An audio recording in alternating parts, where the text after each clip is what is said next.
Good morning, student. I am Ram sir. Today I will discuss chapter number 3 of your NCERT matrix. तो matrix important chapter है आपके 12th में, ये आपके लिए नया है, बहुत ही इजी है। अगर आप थोड़ा सा भी इस चैप्टर के लिए ध्यान से अगर देख लेंगे तो एक ही बात मैं समझता हूँ कि इसमें कोई ऐसी प्रॉब्लम नहीं आएगी जो आपको आए। इसका वेटेज की बात करें तो इसका वेटेज देख लेते हैं। इसका ये और एक चैप्टर इसी का इसका सब पार्ट है, छोटा सा और पार्ट है डिटर्मिनेंट।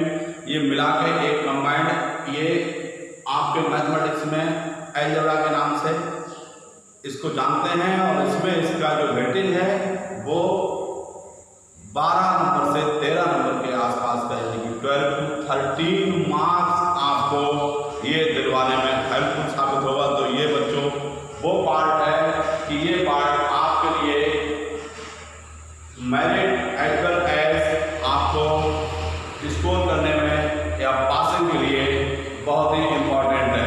इसे कोई भी बच्चा ना छोड़े, इस टॉपिक को जरूर करके जाए, क्योंकि इस टॉपिक से आपको लगेगा कि आपने मैथमेटिक्स में 12th लेवल पे आके इतनी आसान चीज शायद ही इससे पहले नहीं थी।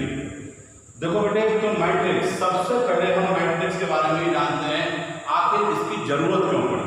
ये है किसी भी चीज को, किसी भी टॉपिक को अगर हम समझने से पहले बात करें तो कहें कि भाई मैट्रिक्स की या कोई भी टॉपिक जब आती है तो इसका क्यों जरूरत पड़ी।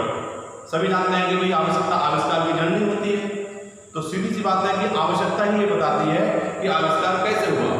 तो हम देखते हैं इसमें कि आपके पास लीनियर इक्वेशन की टर्म होती है और आपने अभी तक 2 वेरिएबल 3 वेरिएबल की इक्वेशन सॉल्व करी होंगी, और उसके लिए आपने तरह तरह के पैरामीटर्स अपनाए हैं, वही एलिमिनेशन मेथड, सब्स्टिट्यूशन मेथड और आपके क्रॉस मल्टीप्लिकेशन मेथड, जैसा कि आपने हाई स्कूल में पढ़ के आए होंगे। मगर हम ऐसा मानते हैं कि अगर आपके पास 3 वेरिएबल, 4 वेरिएबल, 5 वेरिएबल, यानी कि n वेरिएबल की भी अगर कोई इक्वेशंस हैं, जैसे मान लो हमारे पास a1x, b1y, c1z, d1w is equals to something x y z t, इस तरीके से a2x, b2y, c2z, d2w and such type ऐसे कोई इक्वेशंस हैं, उनको सॉल्व करें तो ये मैट्रिक्स की हेल्प से इनको हम सॉल्व करते हैं। तो ये तो रही बात ये कि भाई इसकी जरूरत क्यों पड़ी, क्यों हमने ऐसा किया। अब ये समझते हैं कि ये है क्या। तो मैट्रिक्स एक हमारे पास कोई इस टाइप का मैथमेटिकल टर्म है। भाई मैट्रिक्स है एक अरेंजमेंट, एक अरेंजमेंट, एक एलिमेंट्स, मेंबर्स या नंबर्स का अरेंजमेंट। जैसे कि इसको एक इस क्लोज ब्रैकेट से समझ लिया जाता है, ये इसका सिंबल होता है। ये क्या है? मैट्रिक्स का सिंबल। कोई भी आपका जब भी मैट्रिक्स या कोई भी मेंबर्स अगर इस क्लोज इंटरवल के अंदर लिखे हुए हैं किसी ऑर्डर में, किसी अरेंजमेंट में, तो उनको हम कहते हैं मैट्रिक्स। सीधी सी बात यह है कि मैट्रिक्स को हम किस तरीके से आपका लिखते हैं, तो ये आपका क्या है? अरेंजमेंट। तो इसकी डेफिनेशन थोड़ा समझते हैं कि लिख लेंगे भाई डेफिनेशन के लिए।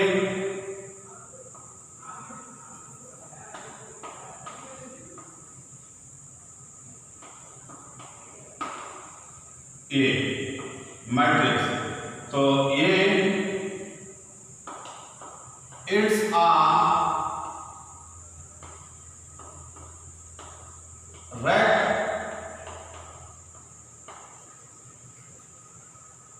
Rectangular arrangement. कैसा है बच्चों? अरेंजमेंट।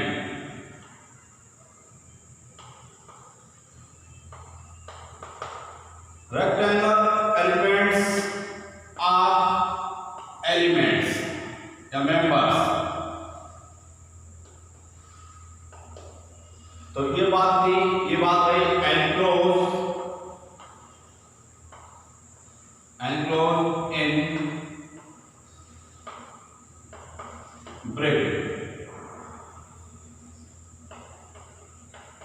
ब्रैकेट सच का।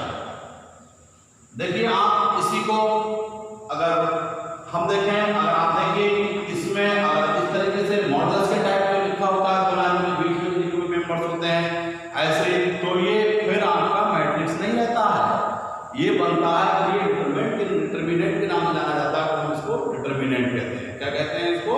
डिटरमिनेंट। देखिएगा प्लीज बच्चों, अब हम इसका इंट्रोडक्शन हो गया कि मैट्रिक्स क्या है, मैट्रिक्स की जरूरत क्यों पड़ी। सबसे पहले हमने देखा कि कोई हमारे पास मोर देन वन वेरिएबल या मैनी वेरिएबल्स की कोई इक्वेशंस हैं, उनको सॉल्व करने का सबसे आसान तरीका जो हमें देखने को मिला वो with the help of matrix के हेल्प से निकाल सकते हैं। तो मैट्रिक्स है क्या, फिर आपने ये समझ लिया कि भाई आखिर मैट्रिक्स को अब हम इसका देखते हैं कि ऑर्डर क्या होता है।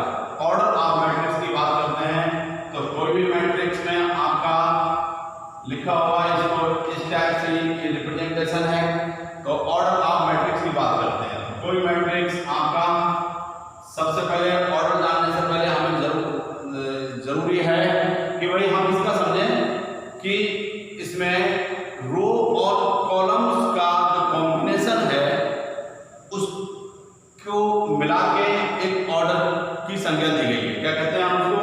तो मेनली क्या है, हम रो और कॉलम की बात करते हैं। सपोज करो A B C D E F G H I, suppose this is a matrix. अगर ये कोई मैट्रिक्स है तो सबसे पहले हम इसमें पहचाने कि इसमें रो क्या है। तो ये हॉरिजॉन्टल लाइन नहीं है, ये लाइन, इनको आप देख रहे हैं, ये लाइन है जो हॉरिजॉन्टल लाइन, ये बता रहा हूं आपके लिए। तो ये लाइन है, इन लाइन को हम कहेंगे ये हमारे रो। तो ये कहलाता है आपका, इसको हम कह देंगे R1, ये R2 और ये R3, रो 1 रो 2 रो 3। और ये जो लाइन है आपकी स्टैंडिंग वर्टिकल लाइन, ये इस टाइप से ये कहलाएगा C1, similarly C2, this is C3। तो मतलब समझने की यह है कि भाई हम रो और कॉलम को अगर ठीक से समझने की कोशिश करें तो this is the horizontal line are known as row and vertical lines this is known as column. और मुझे सरल भाषा में कहें तो ये खड़ी हुई लाइन है, ये खड़ी हुई, ये आपकी कॉलम है, और जो पड़ी हुई है ये आपके हॉरिजॉन्टल फॉर्म में, ये क्या कराएंगे आपकी रो। तो this is row and column. तो ऑर्डर की बात करेंगे तो ऑर्डर ऑफ मैट्रिक्स, तो नंबर ऑफ रो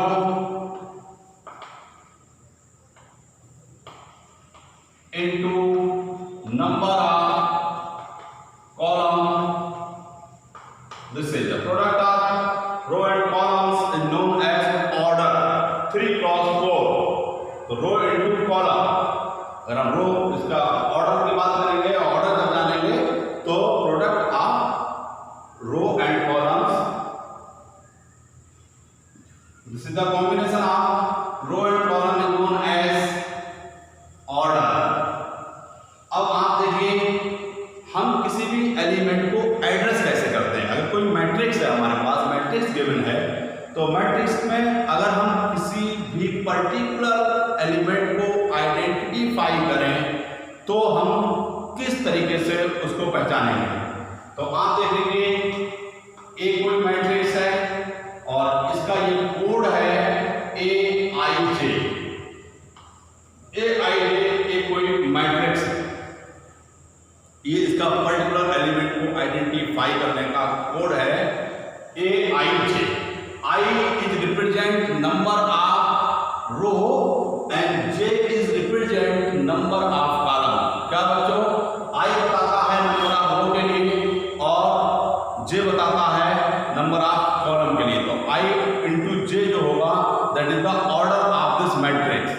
सपोज अगर हम बात करें पर्टिकुलर एक मैट्रिक्स है A11, A12, A13, A21, A22, A23, A31, A32, A33. This is the matrix of order 3 cross 3. 3 cross 3 में कहूँगा कि नंबर ऑफ रो कितने हैं इसमें, 1, 2 और ये 3। Number of column 1, 2, 3। तो this is the order 3 cross 3। हम इसको ऐसे लिखेंगे। अब हमें से पर्टिकुलर एक एलिमेंट फाइंड आउट करना है कि मतलब मैं अगर इसमें आपसे ये कहूँ कि भाई हमारा A32 क्या है, तो A32 के लिए पहचानने के लिए हम क्या करना है, हमारा कैसे कहेंगे, ये 3 लिखा है, ये 3 A32 का मीन्स हुआ तीसरे कॉलम का दूसरा एलिमेंट। ये कॉलम है, ये रो है, तो हमारे पास A32 थर्ड कॉलम, पहला कॉलम, दूसरा कॉलम, तीसरा कॉलम। तो ये थर्ड कॉलम है, ये थर्ड कॉलम का second element A32। This is the identification. तो AI इसको बहुत ध्यान से नोट कर लीजिए, ये आपको बताएगा कि किस टाइप का ये आपका एलिमेंट है। तो ये ऑर्डर को शो कर रहा है कि भाई आपका A32 जो है वो आपका थर्ड रो का दूसरा एलिमेंट है A32। तो इसको याद रखें, विशेष तौर से ये आपका स्पेशल कोड है। तो आपने सबसे पहले ये पता किया कि भाई मैट्रिक्स की जरूरत क्यों पड़ी, मैट्रिक्स क्यों आया, मैट्रिक्स क्या होता है, मैट्रिक्स का ऑर्डर क्या होता है। ठीक है, इतनी बात आपने आप समझ ली। अब थोड़ा बताते हैं इसके बारे में कि इसके ये कितने टाइप का होता है। टाइप ऑफ मैट्रिक्स में आते हैं तो the members is known as element of this matrix. इसके element A11, A12, A13, A21, A22, A23,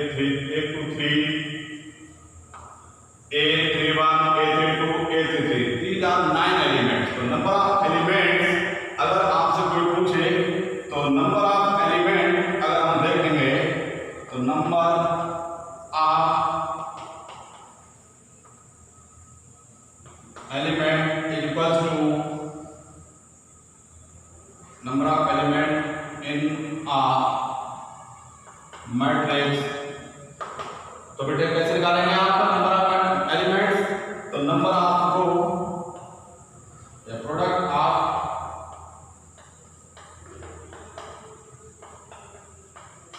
row and columns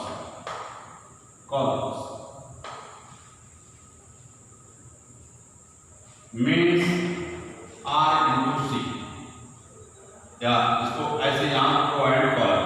तो अगर टोटल नंबर ऑफ एलिमेंट पता करना हो तो हमें क्या करना है, रो और कॉलम आप काउंट कर लेंगे। सबसे पहले इसमें अगर हम देखें तो आपका एक रो, 2 रो, 3 रो, तो 3 हो गया इसका रो, 1 2 3 कॉलम, 3 into 3। तो इसमें टोटल नंबर ऑफ एलिमेंट कितने होंगे, 3। तो सीधी सी बात है, ये बात आपको समझ में आई होगी।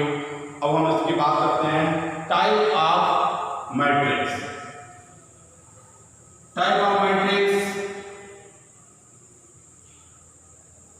को देखते हैं। इसमें देखिए आप ये मैट्रिक्स का ये वाला वीडियो आप सही से देख लेंगे तो ये पक्का है कि मैट्रिक्स के क्वेश्चन आपसे लगने लगेंगे। Types of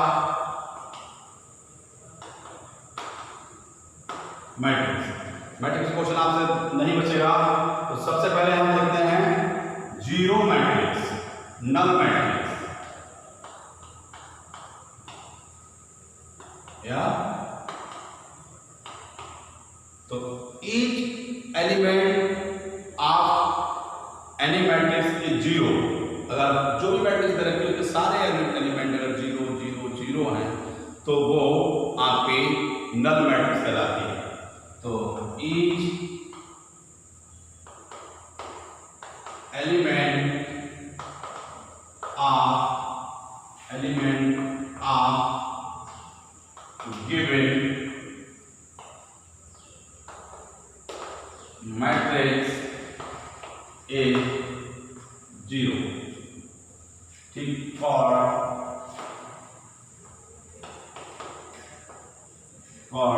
null matrix।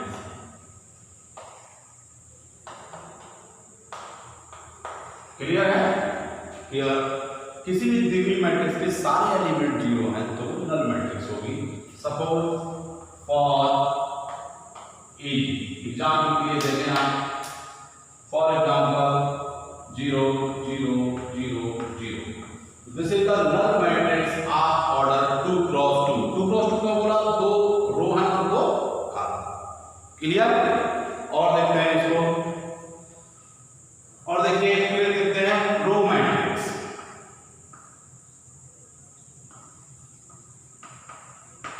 और क्या देखेंगे बेटा? Row matrix. एक any matrix have only a row, एक केवल elements are given only a row, that means row matrix 1 2 3 1 2 3 up to n। अगर मान लो ऐसे आप इधर रखे हैं तो इसमें एक रो, तो इसका ऑर्डर होगा 1 क्रॉस 10। अगर इस ऑर्डर की कोई मैट्रिक्स है, only row element are given, only if only row elements are given, this is known as row matrix। Similarly, column matrix,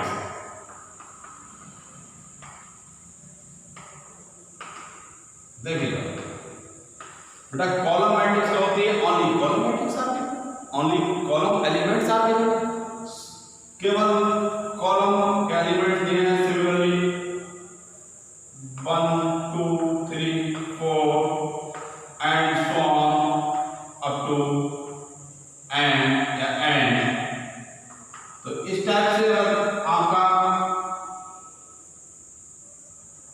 आपका कितना है? 1 2 3 n क्रॉस 1। n क्रॉस 1 का ये है कि नंबर ऑफ रो कितने हैं इसमें? 1 2 3 4 5 n, और कॉलम कितना? ओनली 1। तो इस टाइप का कोई अगर मैट्रिक्स है, this is known as column matrix. तो if only column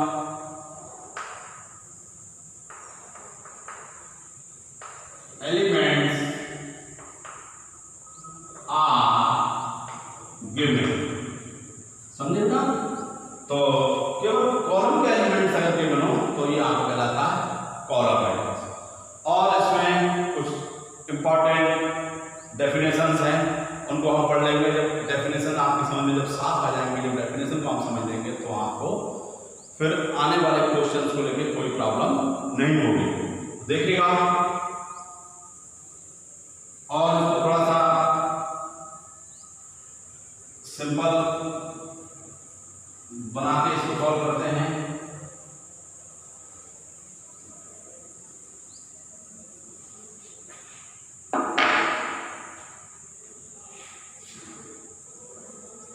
एक देखिए कंडीशन है,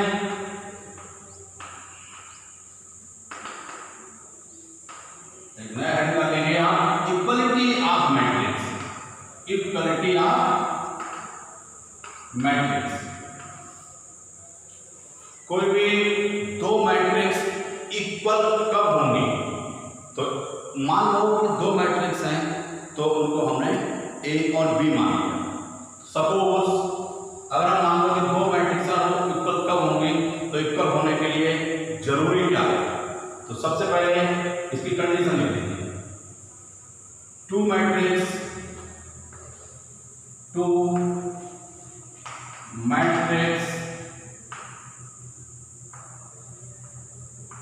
are equal if they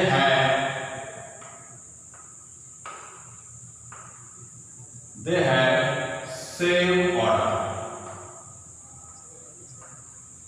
clear? तो ये बात जो लिखी हुई इनका ऑर्डर सेम, ठीक। एक बात and one more thing is and each element of corresponding matrix are equal. Each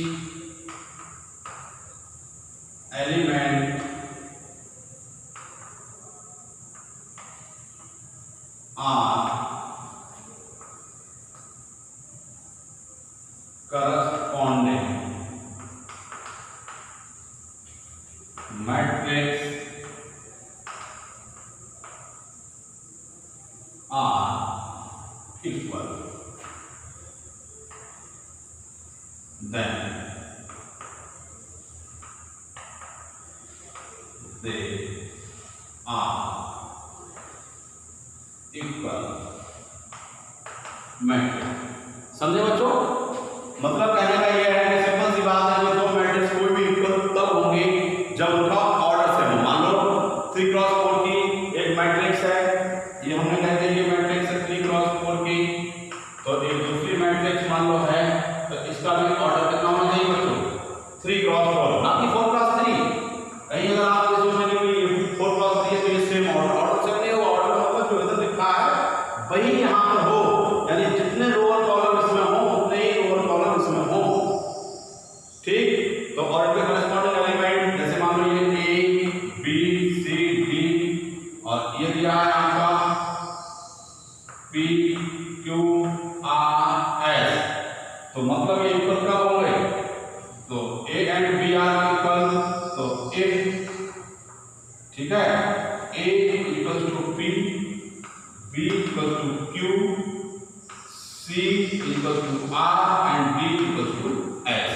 अगर ऐसा होगा तभी ये इक्वल मैट्रिक्स कहलाएगी, अदरवाइज नहीं, ठीक है। तो और देखते हैं इसको, तो ये बात समझ में आई होगी। सबसे पहले आपने इसकी डेफिनेशन समझ ली, फिर इसकी टाइप हम देख रहे हैं, और टाइप में अब हमें थोड़ा सा और आगे चलना है क्योंकि इसमें बहुत सारे टाइप हैं, डिफरेंट टाइप। तो अब हम आते हैं इसमें स्क्वायर मैट्रिक्स। स्क्वायर मैट्रिक्स को देखते हैं भाई, स्क्वायर मैट्रिक्स क्या है। तो सबसे पहले स्क्वायर मैट्रिक्स,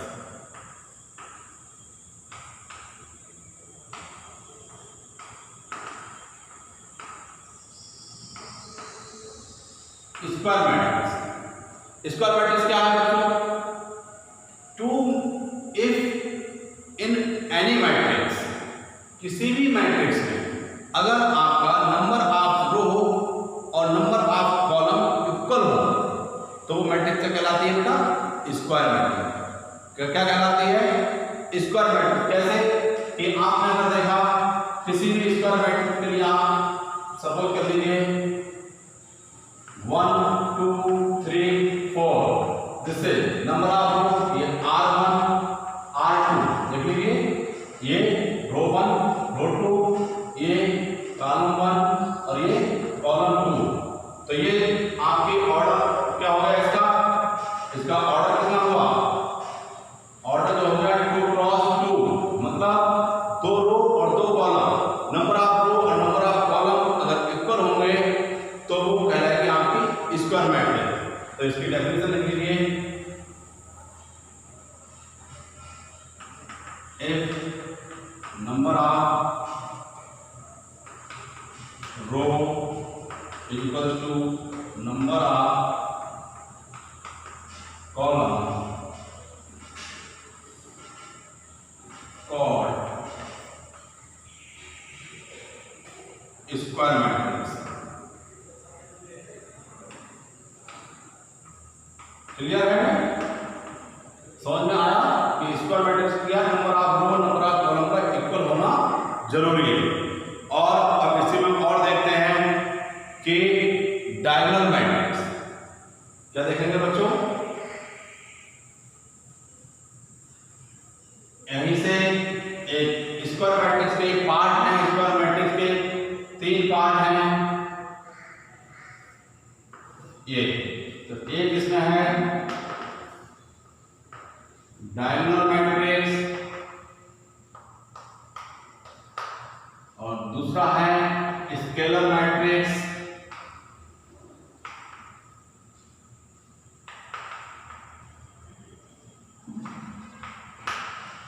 और तीसरा आइडेंटिटी मैट्रिक्स।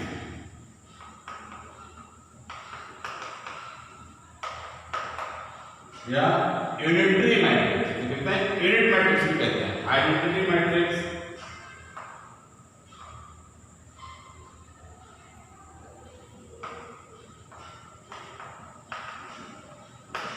Identity matrix. तो ये तीन डायगोनल मैट्रिक्स क्या है? डायगोनल मैट्रिक्स समझने के लिए आपको क्या करना है बेटा, देख लीजिए।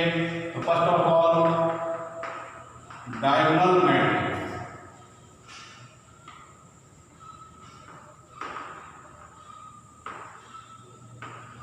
तो if only diagonal elements are given in any square matrix, किसी भी स्क्वायर मैट्रिक्स में ये पार्ट स्क्वायर मैट्रिक्स से ये प्रॉपर्टी निकलती है। तो ये जो है आपके सब पार्ट हैं किसके? आपके बेटा स्क्वायर मैट्रिक्स के। This is the sub parts of square matrix. तो सबसे पहले आपको करना है स्क्वायर मैट्रिक्स में से आपका सबसे पहले डायगोनल मैट्रिक्स। तो इन any square matrix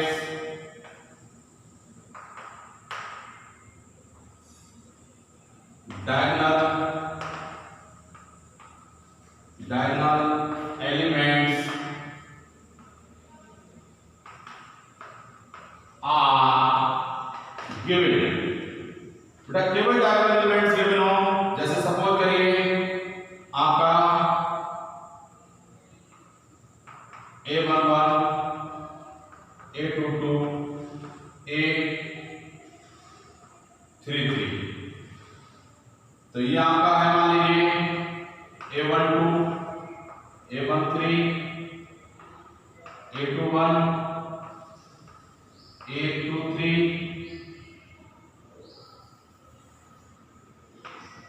A31, A32, A33। तो ये जो आपका बेटा ये इस टाइप से ये जो डायगोनल बन रहा है ये कहलाएगा आपका डायगोनल मैट्रिक्स। सपोज करिए कोई इस टाइप का मैट्रिक्स है तो आप कहेंगे भाई कि फिर ये भी तो डायगोनल बन जाता है, तो ये क्यों नहीं होगा? मगर मैट्रिक्स में बेटे ये नहीं, इसको डायगोनल नहीं कहते हैं। डायगोनल का मतलब इनके जो एलिमेंट्स हैं ये इनमें i = j, i है ये आपका नंबर ऑफ रो और नंबर ऑफ कॉलम, और i = j होगा तभी ये डायगोनल मैट्रिक्स की क्वालिटी के लिए फुलफिल करेगा, तभी ये कहलाएगा आपका डायगोनल मैट्रिक्स। तो और कहीं ऐसा नहीं है, इस वाले केस में ये पॉसिबल नहीं है कि A11, A22, A33, इसलिए इसको डायगोनल मैट्रिक्स बोला जाता है। This is the diagonal matrix. ठीक है, तो अब इसमें और कुछ चीजें निकल के आती है। ये आपके इंटर के सिलेबस से आपका 10+2 के सिलेबस से ये बाहर है, ये इंजीनियरिंग या IIT JEE के मतलब ये चीजें हैं कि ये आपके ये दो ट्रायंगल्स बन रहे हैं, ये दो ट्रायंगल्स बन रहे हैं इस टाइप के, और एक ये ट्रायंगल है ये कभी IIT JEE में पूछ लिया जाता है। तो ये आपकी कहलाती है अपर ट्रायंगुलर मैट्रिक्स। याद कर लीजिए, तो आगे करिए जैसे अपर ट्रायंगुलर मैट्रिक्स, और ये नीचे है इससे डायगोनल एलिमेंट से ऊपर वाला अपर ट्रायंगुलर, इससे नीचे वाला लोअर ट्रायंगुलर। तो क्या लगेगा बच्चों? Lower triangular matrix. याद आएगा? तो इसमें आपको ये चीजें आएंगी निकल के कि भाई डायगोनल मैट्रिक्स क्या होता है। डायगोनल मैट्रिक्स में डायगोनल एलिमेंट्स आते हैं, डायगोनल एलिमेंट्स मान लो दिए हुए हैं, तो ये सिर्फ और अदर एलिमेंट्स आपके डायगोनल एलिमेंट के लिए जरूरी है कि बाकी के सारे एलिमेंट 0 0 होंगे। तो ये भी आपके हो सकते हैं और ये 0 0 भी हो सकते थे। तो इसमें आपको डिफाइन करना था कि अपर ट्रायंगल लोअर ट्रायंगल के बारे में बताना था। तो मान लीजिए कि ये इस टाइप का डायगोनल मैट्रिक्स के नीचे वाले पार्ट को लोअर ट्रायंगल मैट्रिक्स के नाम से जाना जाता है, और इसके लिए अपर ट्रायंगुलर मैट्रिक्स के नाम से जाना जाता है, जो कि आपके 12th सिलेबस में नहीं है, इनसे कोई लेना देना नहीं है। आपको यहाँ पर सिर्फ डायगोनल मैट्रिक्स को समझ के चलना है, ठीक। तो और इसका देखिए scalar matrix, scalar matrix, scalar matrix में अगर आप देखेंगे तो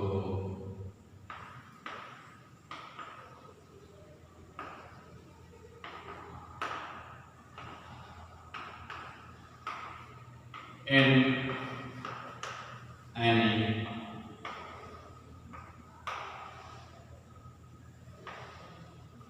स्क्वायर मैट्रिक्स, कोई भी स्क्वायर मैट्रिक्स स्केलर मैट्रिक्स हो जाएगी जब डायगोनल एलिमेंट्स इसके इक्वल होंगे। क्या होंगे? Any square matrix is scalar matrix if diagonal elements are equal। Suppose करो बेटा कि अगर कोई भी स्क्वायर मैट्रिक्स अगर आप पता करनी है कि ये आपकी स्केलर है या नहीं, तो ये आपके देख लीजिए 1 ये 0 सॉरी ये k 0 0 0 k 0 0 0 k, ये आपका डायगोनल मैट्रिक्स इक्वल है, इसलिए k 1 1 2 2 3 3 4 4 कुछ भी हो सकता था, तो ये आपकी कहलाएगी आपकी डायगोनल सॉरी स्केलर मैट्रिक्स। क्या कहलाएगी? Scalar matrix. अब हम देखते हैं इसका third part, identity matrix, most important for your examination की आइडेंटिटी मैट्रिक्स क्या होती है। This is also a square matrix, ये तो हम बताते ही इतना है आपके लिए बार बार कि स्क्वायर मैट्रिक्स है। तो आइडेंटिटी मैट्रिक्स देख लीजिए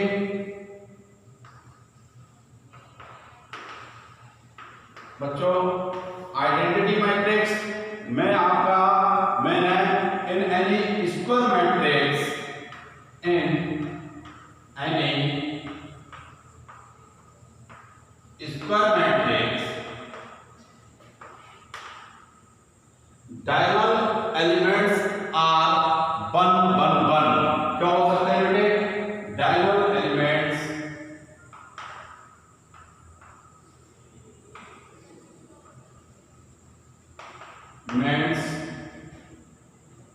आर 1। क्या होगा बेटा? डायगोनल एलिमेंट जो होंगे इसमें ये गारंटी है कि वो 1 1 होंगे, तभी वो आपकी यूनिट मैट्रिक्स या आइडेंटिटी मैट्रिक्स होगी। क्या था सबसे पहले डायगोनल मैट्रिक्स में only diagonal elements are given, other elements are 0 and scalar matrix. तो इन किसी भी मैट्रिक्स में आपके स्केलर कब होगी? जब उसका डायगोनल मैट्रिक्स जो है